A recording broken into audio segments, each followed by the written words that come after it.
हिंदी भाषेच्या सक्तीवरून शिवसेना खासदार संजय राऊत यांनी सरकारवर जोरदार हल्लाबोल केलाय। मुख्यमंत्र्यांनी आधी माय मराठीकडे लक्ष द्यावं असं म्हणत आमच्यावर हिंदीची सक्ती करू नका। राज्यामध्ये अनेक ठिकाणी मराठीची सक्ती नाहीये, हिम्मत असेल तर राज्यातल्या इंटरनॅशनल शाळांमध्ये मराठीची सक्ती करा असा इशारा राऊतांनी दिलाय। इतकंच नव्हे तर मोदी अमित शहांना इंग्रजी येत नाही आणि त्यांना इंग्रजी येत नाही म्हणून आमच्यावर हिंदी लादू नका असंही राऊतांनी टोला लगावलाय। राज ठाकरेंच्या ट्विटवरूनही राऊतांनी टोला लगावलाय। मराठी सक्तीची करा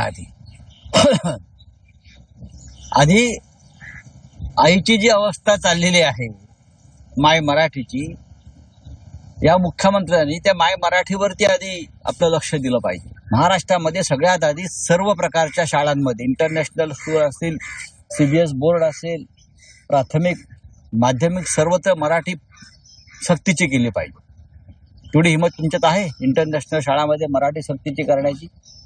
ते नरेंद्र मोदींना इंग्रजी येत नाही म्हणून हिंदी लादू नका, अमित शहाना इंग्रजी येत नाही म्हणून तुम्ही हिंदी लादू नका। ही त्यांची सोय करतायत ते मोदी आणि शहांची आणि त्यांच्या इतर लोकांची, की त्यांना इंग्रजी येत नाही, त्यांना अन्य भाषा येत नाही,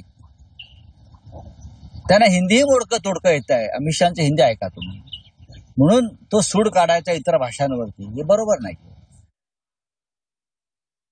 क्या है हिंदू? हम हिंदू है बोलने की जरूरत नहीं है, ये देश हिंदू है। ये नौटंकी है ना राजनीति की, बंद करिए। ये वहां से स्क्रिप्ट आता है सागर बंगले से,